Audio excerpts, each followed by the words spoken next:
What's up, y'all? Hey, man. Coming at y'all with another Brown Dust 2 video, man. Hey, man.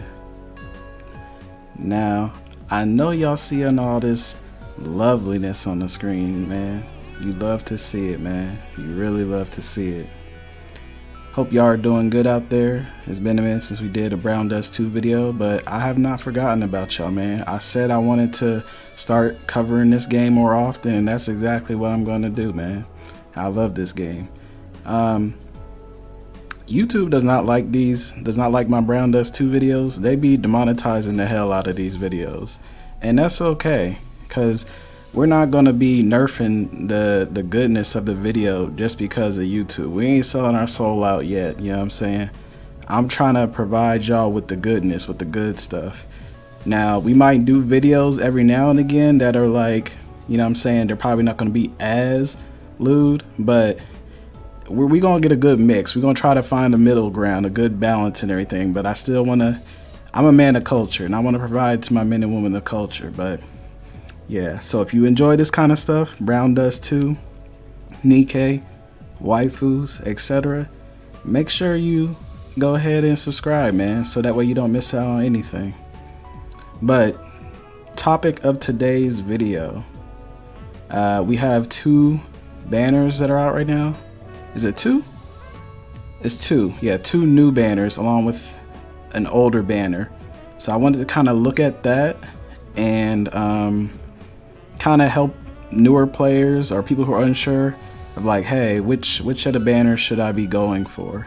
So this video is kind of late. I'm not gonna lie, it's a little late. I should have been did this like a few days ago, but I had a lot going on. As you can see, I was making a bunch of Nikkei videos.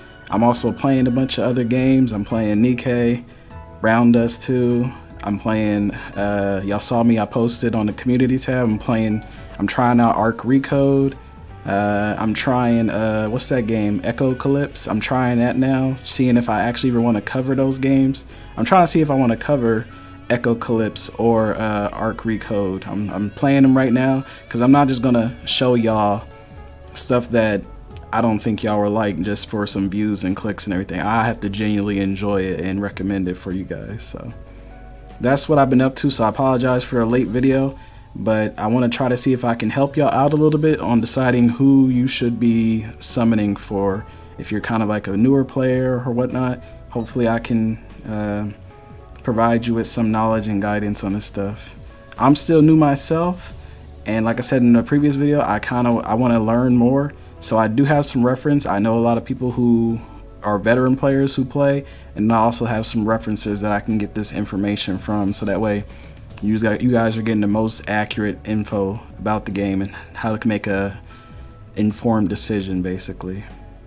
That was a long ass intro, I'm not gonna lie. So let's just get right into it. I'm gonna break this up in segments so that way everybody with lower attention spans and whatnot, they can kind of follow along and it's easy to digest. But you love to see the backgrounds. I know you love to see it. So let's go to the banners real quick. I love this music, bro. The music is amazing. Y'all like the chill vibes, the chill music. Where can I get this soundtrack? Is there somewhere I can get this background soundtrack from? Because it is amazing. I don't want this soundtrack to go away once the event is over. So if anybody knows where I can find this track that's playing in the background, please let me know. All right, let's get into it, man. I apologize for the long intro. All right, as you can see there, god damn, look at Diana, man. Look at Diana. Diana, however you want to say it. How do y'all say it? Diana? I'm gonna say Diana. Diana. I'm gonna say Diana. Anti-Dystopia Diana. Now, first and foremost, I mean, you literally just saw her intro cutscene. I already posted this video up before, so you already seen her. Somebody on Reddit, they was like, "Oh, this is ass window Diana, not Anti-Dystopia Diana." I like the sound of that. It has a nice ring to it. Ass window Diana sounds like a very fitting description for what we just saw displayed just now. Now, obviously we got her banner up right now. It goes all the way to January 18th. And then she is non-limited, so make sure. And then you have B Helena. You know you see A. You know you love to see it, bro. I know you saw that. Don't worry, I'll play it again later for y'all. I got y'all. Then you got B rank Idol Helena. She is also going to be here until the 18th of January. And then we still have, what is this? Masquerade Bunny Celia. We still have her all the way up until the 11th. So you got 3 banners going on. Just note that Masquerade Bunny Celia is actually limited. The other 2 are not limited, so that definitely plays a part in, hey, who you should be picking. Because obviously, as you know, limited units, they're basically not going to be coming back unless the devs decide to do a rerun. They're not coming back, basically. These 2 can come back, or they can go into the normal the loot pool. You can get them off standard banners and whatnot. So the question is, who should you pick? Now, I ain't gonna lie, in my Nikkei videos and everything like that, I just be like, man, go for the waifus and stuff like that, and you know, the one who's stronger, blah blah blah. Obviously, you can clearly see these are all waifus. Like, I clearly just showed you that. So that's not even a question. It's not even a deciding factor. Like, all of these are literally waifus. Like, yeah, that's not even a deciding factor. The deciding factor, I would say, if you are new, and I'm gonna pull up the reference. We're gonna what we're gonna do is we're gonna go to a certain site where they kind of give us some information on each of these characters and why you would want to pick them. So this is just going to be a longer video, but it's to make sure that you guys are informed ahead of time before you go pull. I know some of you probably already pulled because this is a few days late, but for those who still haven't pulled, or maybe they're considering dupes, hopefully this video helps decide, hey, if you want to pull for a character or if you want to get dupes for them or whatnot. So just bear with me. I'll make sure it's worth your time. Alright, so we are going to start down the line. Let me go with, I already have them, as you can see here. I already have them. I have Diana the +1, and I have B rank Idol Helena at +4. Once her banner ends, she is going to go to the powder shop. Now, for those of y'all who don't know, Brown Dust 2 has kind of like a pity system. Basically, whenever you summon, you get this currency, basically called Powder of Hope. What happens is, once you're building up this little draw point right here, what happens is if you don't pull them, you start building up pity, basically. And this gets converted over to Powder of Hope once their banner ends. So you basically summon on the character, and you gain points. If you don't spend those points or whatever, by the time the banner is over, then it gets converted to Powder of Hope. See this right here? This is it basically right here. So if you build up to what, 200, you can just buy the costume outright. You can buy a copy. You see, I'm currently at 162, so I would need a little bit more. But if I don't use this to get an exchange one, she's gonna go to the powder shop because she is not limited. So after her banner ends on the 18th, she's gonna go to the powder shop. I can use my powder that I gain. I have 344. Typically it's 200 Powder of Hope to get a costume out of the powder shop. So just keep that in mind. This game does have a pity system. It goes off of, you know, your draw rate and what you have left over, basically. Whatever draw points you have left over for each of the characters. See, it's different too per character. So this is 72 for her. I have 162 on her because I pulled a lot for her, and then she has some as well. Once these banners are over, this pity gets converted over. These points get converted over to Powder of Hope. So just something to keep in mind. The game does have a pity system if RNG basically screws you over. So I want to go over their we're gonna go to the site and go over the skills and everything like that, and kind of see who you should be going for, basically. So again, just bear with me. Make sure you guys are subscribing and liking the video if this helps you out. But let's go ahead and hop into it, man. All right, So first up, we've got Anti-Dystopia Diana. So let's go ahead and look at the overview for her real quick. So this is Anti-Dystopia Diana's basically her skill effect per costume that you have. So you can upgrade costumes. They start at obviously 0, and then they can go all the way up to +5. Each copy you get takes them up to the next level. So you can see how their skills basically change the more costumes that you have. And do know they made a change, so you no longer have to manually upgrade your costumes. If you get a dupe, it just automatically is upgraded to the next level. So as you can see here, Anti-Dystopia Diana, you can kind of see her skills. This is target, says self. This is her range for the grid. So the grid is pretty high. You can kind of see, I don't know if I should probably be doing this in order, because you're probably looking at this like, what does she do kind of thing. So let me see how I want to do this. So we'll go over this first. We'll look at this first. So this is Diana for PvE. So Diana for PvE right now, I kind of want to just summarize this. So I already read through this stuff, so I'll kind of summarize it for you guys. Basically, what this Anti-Dystopia Diana does is she basically activates like a shield. She gives you a shield essentially in this area right here. This is the grid, her range, like how big her shield is. So it's a wide area, so basically gonna cover everybody within this little circle area. So it says activates an aura on yourself for 2 turns. The aura applies an energy guard that takes damage instead of HP in the applied area, equal to 500% of the caster's magic attack. Energy guard for targets within the aura is restored to the amount initially granted each turn. So basically, she's gonna be like a shielder for you guys, which is really helpful, especially towards in-game and everything like that. She's gonna be able to soak up that damage, protect your teammates and everything like that.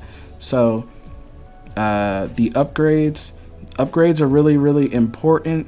One thing you guys want to know if you're kind of new to the game,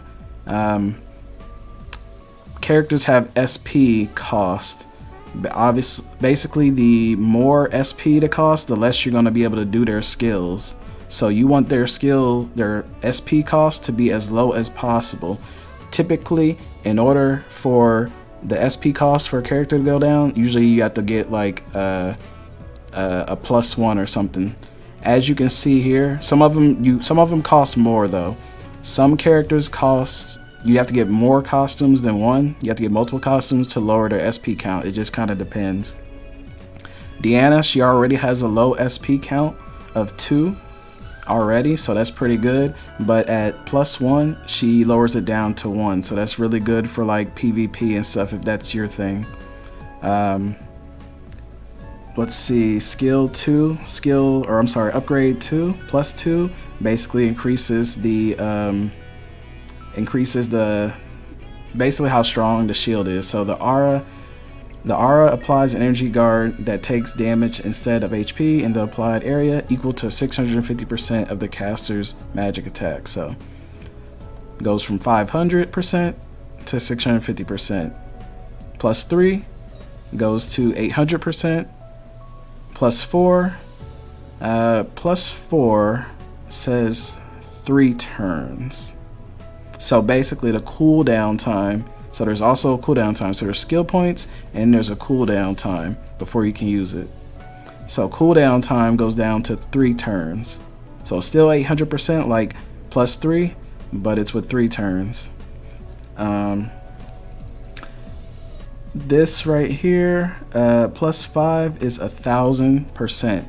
Now I'm gonna be 100% honest with you guys. The short and sweet is you honestly can get away with just getting +0 Diana, or just getting that 1 copy of Diana will actually be more than enough. Now if you want to do PvP, if that's your thing, you probably want to go for +1.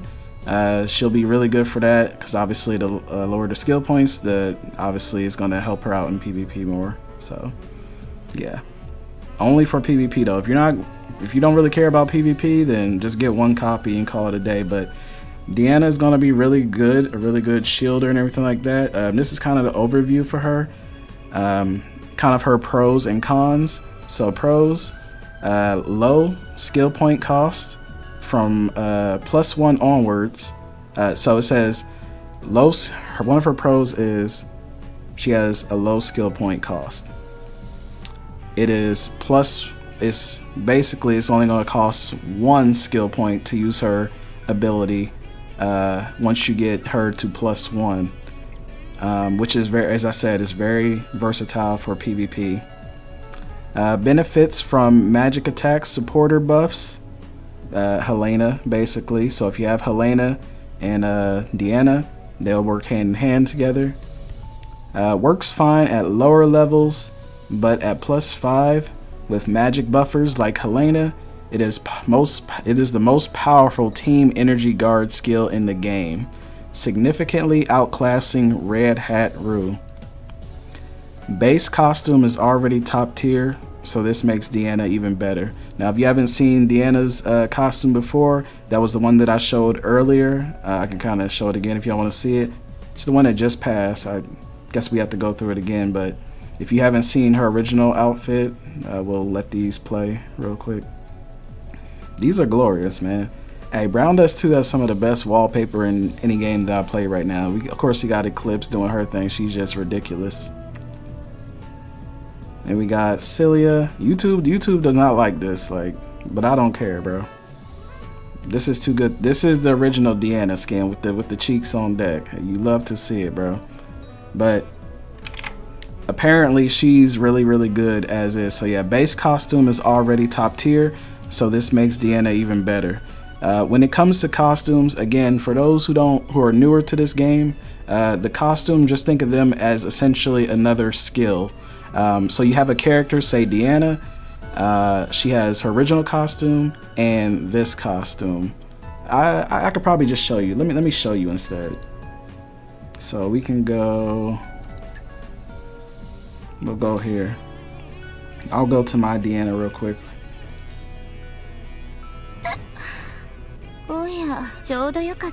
So as you can see here. So as you can see here, this is my Diana. So you have costumes down here. Every character who has multiple costumes, they have this right here. So you can see their costumes being displayed at the bottom. Think of costumes as basically another skill. You can change to a costume during battle to have access to their other skill. So this is the Anti-Dystopia one, but then I also have her original costume right here, which has its own effect. As you can see, right? It has their own effects, different grid system. So just keep that in mind. Yeah, so just keep that in mind. Costumes are basically another skill for a certain character that you can switch to in battle. So just something to keep in mind for newer players who aren't really understanding the significance of costumes. Stacks with her base costume. So again, her new costume that's available right now on the banner, it basically stacks with the original one. Let's take a look at the skills so you can kind of see what it does. So her base one, her base costume, Elemental Reverse, for 8 turns, activates an aura on yourself. The aura effect increases 140% property damage, and 20% crit rate on the target range. And this is the range right here. Pretty low SP 3. It's pretty decent. So yeah, you could basically use this skill on the original costume along with her abilities right here. So you can use them in combination with them, and that happens with a lot of the units on the game. If their other costumes are good, they synergize well with each other. You can combo them off of each other. So just something to keep in mind for newer players. Alright, so going over her cons. Cons, skill is based on magic attack, which requires you to invest in magic attack gears for Diana, who is a supporter, and wouldn't otherwise need much magic attack. Short aura duration is 1 enemy turn, so it needs to be timed carefully. So that's something to keep in mind. The aura only lasts 1 enemy turn, so you have to be cognizant of when you're placing it, and like when the enemy is going to be able to attack, stuff of that nature. Aura range is fairly wide, but forces your units to bunch together for full coverage. That is true. As you can see, this is the range, so your units have to be within this area of effect to be covered by her aura to get her energy guard. The reason that could be an issue is sometimes you want to have your characters spread out, like, so that way they don't get hit, because if those who don't know, this is kind of like a grid-based tactical RPG game. You can move your units around on the grid. Sometimes you want to move them around so the enemies can't focus them down and whatnot, and also lining up your abilities as well. But if you use her shield, they have to be within this area to be protected, essentially. So that's something to keep in mind. Let's see. Like all energy guards, Diana's buff gets removed by Shera. So Shera's a really good unit. Apparently they get countered by Shera, as well as others like base Elenir and base Rafina. I don't actually remember who Rafina is, I'm not gonna lie, but y'all can let me know. It says Diana for PvE.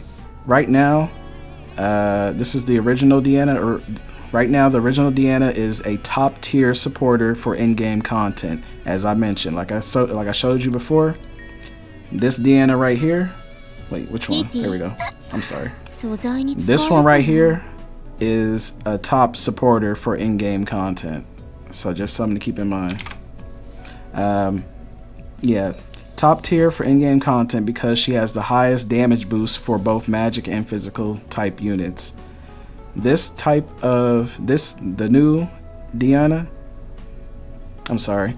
new Diana costume significantly improves Diana's toolkit by making her not only one of the best in-game offensive supporters, but also one of the best in-game defensive supporters. So again, it basically synergizes with each other. So yeah. Then this is basically them comparing Red Hat Rue or Red Riding Hood Rue with the new Diana. They have a comparison chart down here. I can link this to you guys. I can put this link in the description so that way you guys can kind of look at it yourself and compare and contrast. But basically they're just comparing the two because Red Hood Rue, she's also provides an energy guard. You can see it right there. And then this chart basically shows how the new Diana is affected when she has certain characters with her, such as Same's buff, B Helena, and it also shows Red Hood Rue as well. So just some things to keep in mind. I would say this is like the overall. So overall, you can see that Diana and Rue's energy guards have comparable power without supporters, but Diana has much higher potential if boosted by magical buffers. Although Diana's energy guard only lasts 1 enemy turn compared to Red Hood Rue's, which lasts 2 enemy turns, Diana also costs a lot less. She does cost less. She costs 1 SP compared to Rue, who costs 3 SP. You can also see that Diana's energy guard is pretty decent, even at +0.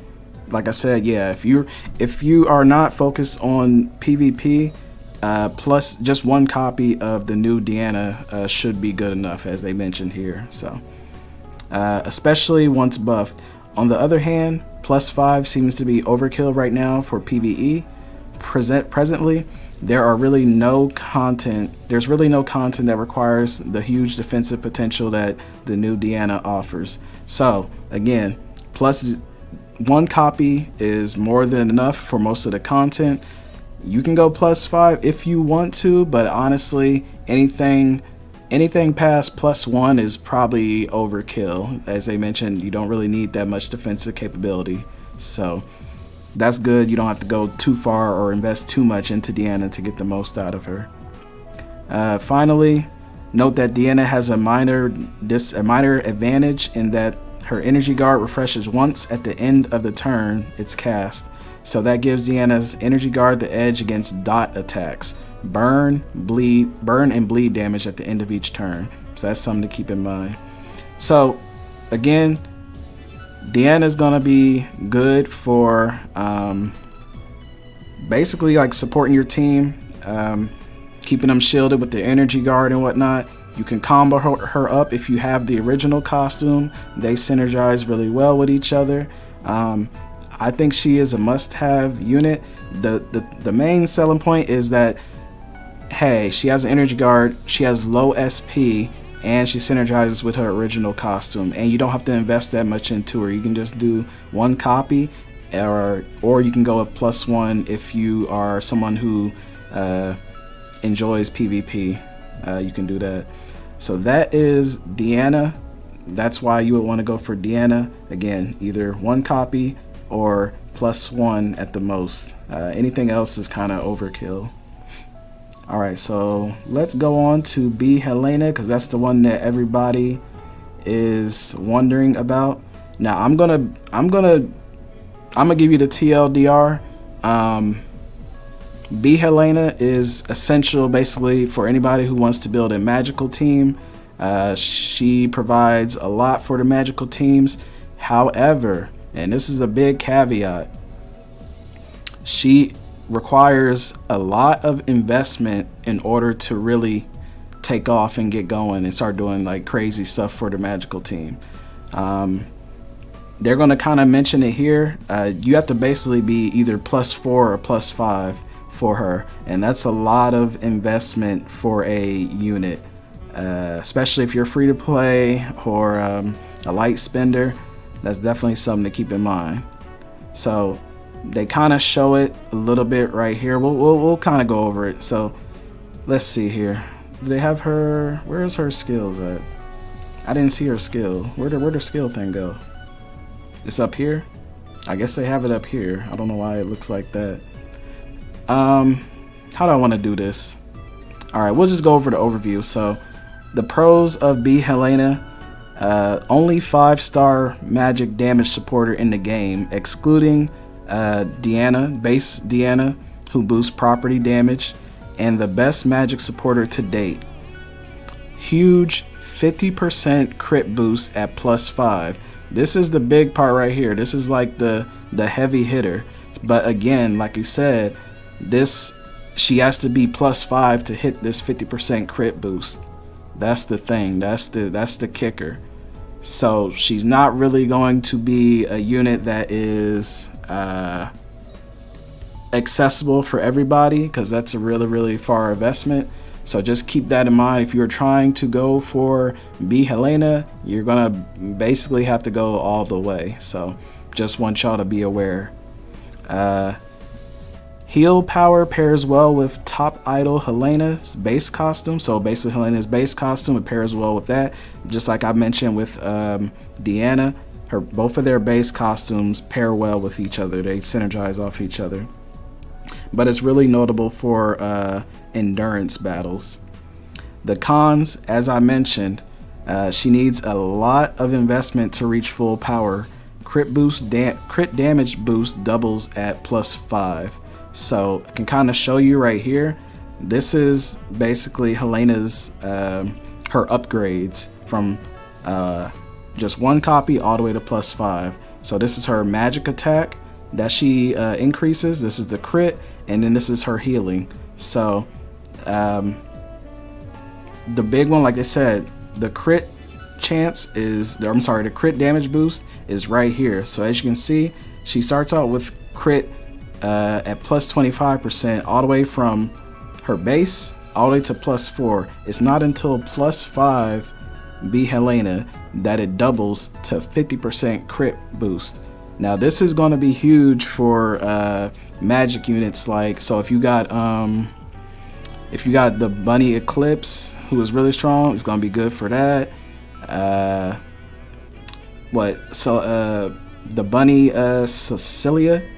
Bunny Celia. There's other units as well. One thing I want you guys to note that there are options. There are, I guess what you call free-to-play options that that you guys can use, such as magic units. So they have Samay, I think she's the buffer. I forgot the girl with the hood, the little girl, the magical chick with the blue hood. She's pretty good. I forgot her name off the top of my head though. Y'all know who I'm talking about. These aren't Bunny Eclipse and Bunny Celia. They're not the only magic users that you guys have to use with B Helena. There are 4-star units that do pretty good as well too. It's just B Helena basically enables the magic teams to be able to really, I guess, reach their full potential with this with the crit damage boost. So the only thing is, like you said, it requires a lot of investment. You need +5 to reach that. Your teams can do good with, your magical units can do good, even the 4-star ones can do good with B Helena, but just keep in mind, to get her to even start doing stuff, you need to be +5 to get these stats right here. Her magic attack starts going up around what, +3 is pretty notable, but then +4, it's actually +4, that's when it's like the magic attack boost is 75%. So technically you probably only want to be aiming for either +4 or +5. +5 is obviously to get that 50% crit boost. So just something for you all to be aware of. B Helena is really good for boosting the magical teams to extraordinary heights. As you can see here, even 4-stars she'll boost up. There are 4-star magic users that you can use as well. You don't have to just use 5-stars. She's the best magical buffer, but she's gonna cost you. It's gonna be some investment needed. You're gonna have to get her to +4 or 5 to get her to really like make a difference. So I just want to hammer that home when you guys are deciding, hey, should I pick Helena or should I pick Diana over here? Me personally, I would probably go for Diana first, get either the single copy or get +1 if you are interested in PvP, and then I would just, if just a big if you are trying to build a magical team, if you're building a, why is this in the way? If you are building a magical team, and you know what I'm saying, you got the currency available or whatever like that, or you want to give it a shot, you can go for B Helena, but just keep in mind, I wouldn't go for B Helena unless you are willing to go to at least +4, ideally +5 for that crit damage boost. So again, magic teams, you can use Helena, but you're gonna have to go deep. I know I'm repeating myself, but I just want to make it very clear. Helena is good, but only at high investment, basically, for the magical teams. Okay, so keep that in mind. She can be used for she can use her crit damage boost for physical attackers too, but mainly she's for magic teams essentially. So just some things I want y'all to keep in mind. I think we had Celia as well. Where's Celia? Can we? This video I know is already long. Don't worry, I'm gonna break it up for you guys so y'all can kind of digest it. There's a little bit over Celia as well. Obviously, she looks really amazing, lovely. You love to see it. Here is her range. Her range is ridiculous. Her range is absolutely, it's a AOE basically. So for 4 turns, each attack adds 1 additional chain stack. Additionally, attacks the enemy 3 times. Each attack deals magic damage equal to 65% of magic attack. I read over this before. Bunny Celia, she's really strong. However, there is a few things that you want to know, and they'll kind of bring it down here. First and foremost, what I would highly recommend just off rip is that if you want Bunny Celia, recommend that you get her to at least +1 in order to lower her SP cost from 4 to 3. All right, at the bare minimum, that's what I would do, just to make her more usable. Let's go over her overview. All right, so Masquerade Bunny Celia's skills. Masquerade Bunny Celia's skill has one of the highest damage application potentials, but the kind of battles in which you can use her effectively are relatively narrow. So basically they're saying, hey, she has a lot of potential damage, like really, really high damage, but the battles that she kind of excels in, they're not too common, they're not too prevalent, basically. So it's kind of like a double-edged. It's like, it's good, but will you be using her to her fullest potential as often, basically? Her pros: unique mechanic that amplifies your team damage significantly, improved damage and skill point cost compared to her other costumes. So Celia does have some other costumes. Actually, her other costumes are pretty good as well. Again, like I said, other characters have costumes and stuff like that are pretty good. You can kind of combo them off of each other. She has like, what, two other costumes, I believe? 2 or 3, something like that. Very good for the upcoming Fiend boss. So the boss that's up right now, the Fiend boss, I believe he is light element, and they are dark, obviously, so they're good for the current boss if that is something that you're interested in. The cons: lackluster on 1 turn. The big damage application does not kick in until your 2nd turn and 3rd turn if you have +4 or more.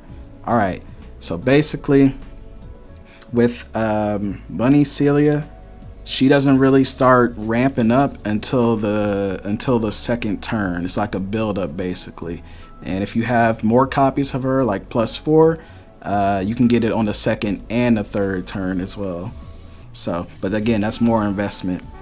So another con: heavy SP cost makes it almost mandatory to bring a team member that can charge SP, such as Nightmare Bunny Eclipse if you have her. Some people don't have her, so obviously that's going to be a real con with the heavy SP cost. Again, she starts off at 4 SP and then at +1 goes to 3 SP. Requires a lot of investment to unlock full potential. So kind of like Bunny, or kind of like B Helena, in order to get the full potential out of Bunny Celia, you're gonna have to acquire a few copies, basically. Let's take a look. See, so you can kind of see here again the +1 I would get, because it lowers her SP cost from 4 to 3, but some people may be tempted to like get more copies to do more damage, basically. As you can see here, at +2 goes from 65% magic attack to 85% magic attack, and then +3 goes to 105% of the magic attack.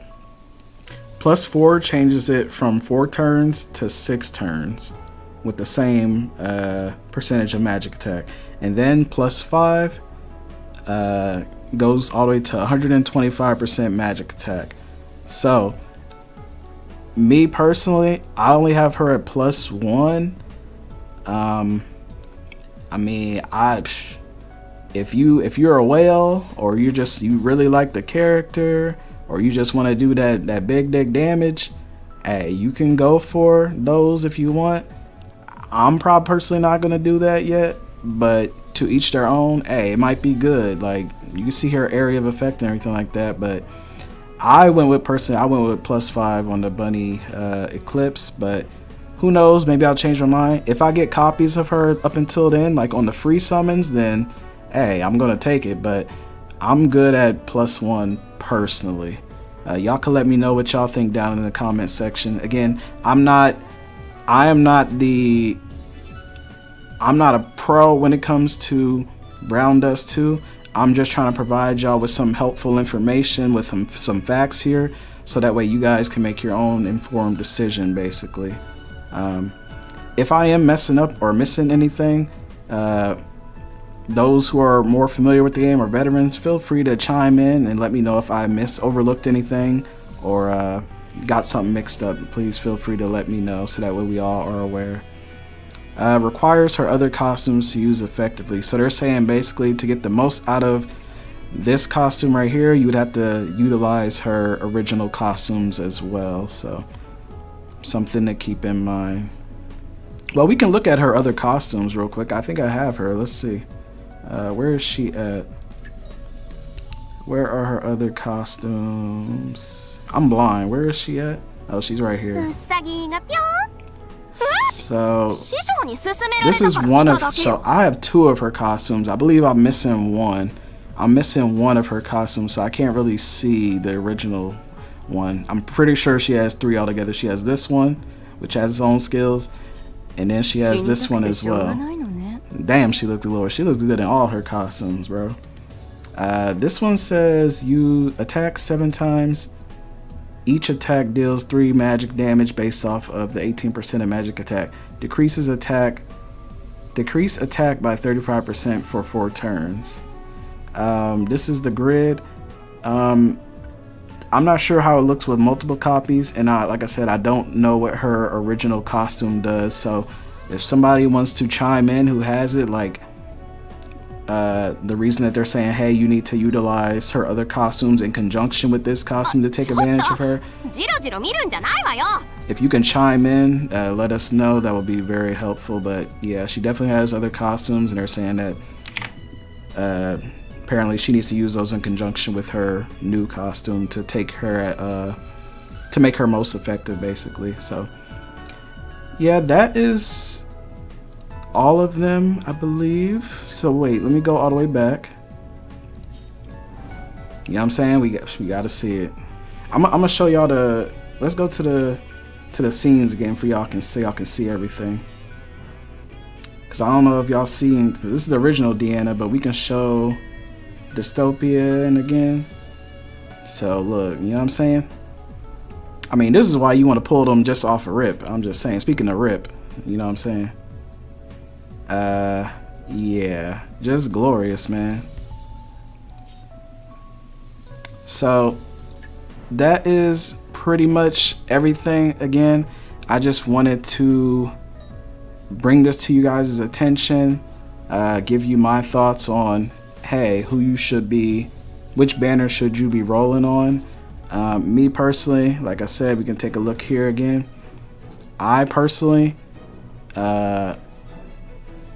I went, so this is me, I'm not saying what you guys should do.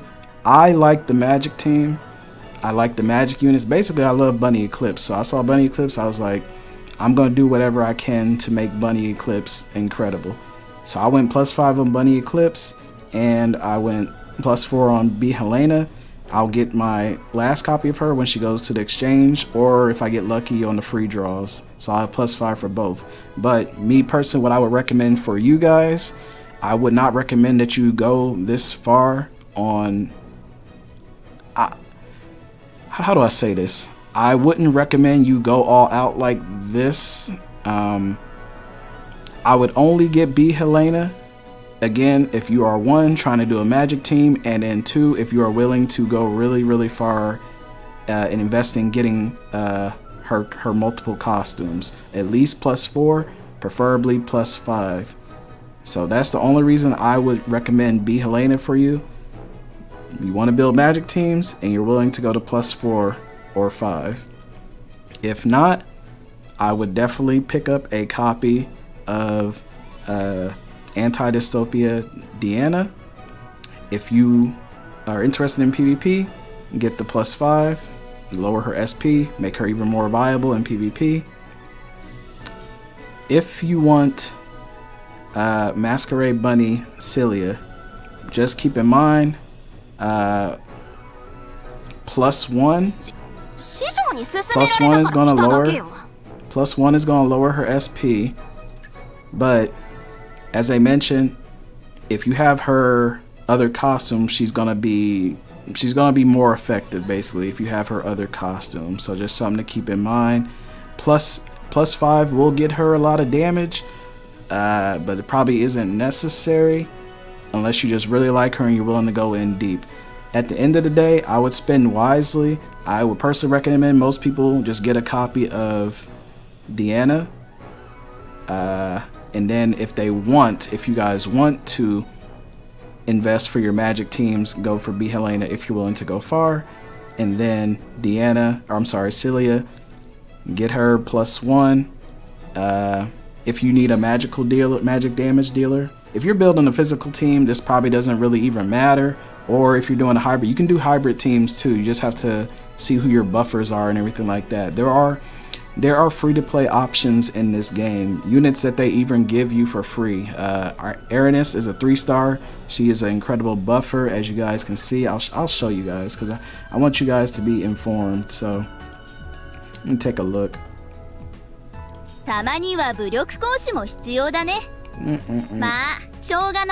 So we got Aranus. I don't know how you say her name, but at +5, she's a 3-star. She is incredible. Yeah, she's basically free. You can get her like easily to +5 easily without spending a dime. Increase attack by 70% for 6 turns. Increase critical rate by 30%. This is going to be huge for your physical teams. If you're using physical teams, you probably should be having Aranus on your team. Like, this is easy. She's given to you pretty much for free. You can get easy copies for her, +5, and then your damage dealers are going crazy. Physical teams are pretty much they're good for the most part. There are a lot of free to play options. People say use Cry. This is his field. He's a big, really huge damage dealer. Another one, pretty free. I never tried to actually get him. I just ended up with him. He has multiple costumes. There are free to play options in this game. This is the magic girl I was talking about. Maria, she does pretty good with her line attack. She's a pretty good attacker, +5 again. Who else is good? Where's her name? That's Same. Same, she's a pretty good buffer. So Same, this costume increases attack by 50% for 2 turns, increases magic attack for 50% for 2 turns, heals allies HP by 24 based off of the 25% of magic attack every turn for 2 turns. So this is a pretty good buffer as well. You don't always have to, you're not forced to get the +5 variants of all these of magic users or whatever like that. There are free to play options to the game, both for physical teams and for magical teams. You're not forced to get 5 stars and get multiple copies for them if you don't have the currency for it. There are viable free to play options of both physical and magical teams that you guys can use. So don't let people try to convince you that, oh, this game is like pay to win, or so. It's not pay to win. Are there 5 stars that cost that take a lot of that require a lot of investment to pop off? Yes, but you don't have to use those units, bro. You may not be as strong as they are, your team might not be as strong, but you can still progress through the game with the units that the game provides you, and just grinding, like acquiring in-game currency and rolling on stuff. You can get by. You don't have to be spending millions and being a whale and all that stuff to get by. Like, somebody said that in the comments, and I just kind of wanted to dispel that. Wiggle is another good one. Wiggle. So he has 2 costumes right here. Wiggle. You see his base one. His grid is really huge. He like self-destructs, does hella damage. Yeah, Wiggle's another good one. He's for physical. Who else is good? Justia. Justia is really good. You get a free copy of, I believe is it this one? I think it's this one or the other one. You get a free copy of. She's good for the physical teams. Who else? Who else is pretty good? If you happen to have obviously you have Laffle, but if you happen to have, is it this one, the homunculus one, which actually just passed. He was on the banner just recently. He's a pretty good buffer as well. I only have him at +1, or I'm sorry, not +1, his base costume, and he increases attack by 60% for 4 turns, increase attack by 25% for 2 turns. Like, there are characters you don't have to wail on this game. It's basically what I'm trying to say. You don't have to spend millions and wail on this game. That is simply not true. There are free and low spender friendly units that you guys can use to get by on this, to progress in this game. So just want to make that clear. I know this is kind of a long video, but I just want you guys to be informed. There aren't a lot of Brown Dust 2 creators, unfortunately, covering this beautiful game, and I just want you guys to be aware of stuff. I apologize. I didn't make the Bunny Eclipse video in time for a lot of you guys to pick her up. I was not really like tracking and aware, but when I started playing, I was like, man, Bunny Eclipse is amazing, and I want everybody to have her and Bunny Celia. I don't want anybody to miss out on these amazing units. As you can see here, that was my whole intent. I did it out of passion and care for the community. I didn't want anybody to miss out on something that I myself find really enjoyable. That was the whole intent of it. I had some comments in my comment section of that video. They said some really some really annoying, ungrateful things to say. I really didn't appreciate, because again, my intent was, yes, I was late on mentioning Bunny Eclipse Banner, but that wasn't intentional. I started playing it more, and I was like, man, this is amazing. I want other players to be aware of this. So as soon as that became my mindset, that came to my mind, was like, let me hurry up and get this video out to people. There's only a few days left. I don't want them to miss out. That was the whole idea behind that video. But you got people in the comment sections like saying like really ignorant stuff, like, oh, you just now getting to this video. Bro, if I was on that mindset and everything, I knew earlier, like, I would have put it out there. I didn't intentionally wait to screw people over, basically. I was trying to help people. So I really don't appreciate those people who came into the comment section saying like rude, unnecessary things, especially when I was trying to help people out as much as I can. This is why I'm trying to get this video out right now, earlier than the Bunny Eclipse video, so that way people have more than enough time to decide, hey, which units do I want to roll on. So I apologize. I know this video was probably all over the place. I'm becoming, slowly trying to become more knowledgeable about Brown Dust 2. I will get better at this over time. Nikkei is my main game, but as you can see, I really enjoy and love Brown Dust 2. I want to become the subject matter expert, or the what do you call it? The authority, one of the authority figures for Brown Dust 2. But in order to do that, I need to brush up on my own knowledge of the game, which I will definitely ensure I do, so that I can provide you guys with the best information possible. If you enjoyed this video, make sure you like, comment, and subscribe, so that way I know that this is the kind of videos that you guys like. It was helpful, it was useful to you, and I can go ahead and start making more videos like this. If there is a certain type of thing you want me to go over in the Brown Dust 2 videos, you can let me know as well, and I will try to educate myself on that as well, so I can assist you guys. But yeah, that's gonna be it, man. I appreciate y'all for sticking with me. This was a long video, but hopefully it helped you all out on who you are summoning for. I look forward to the next video. Like, comment, subscribe. I'll see you in the next video, man. Peace.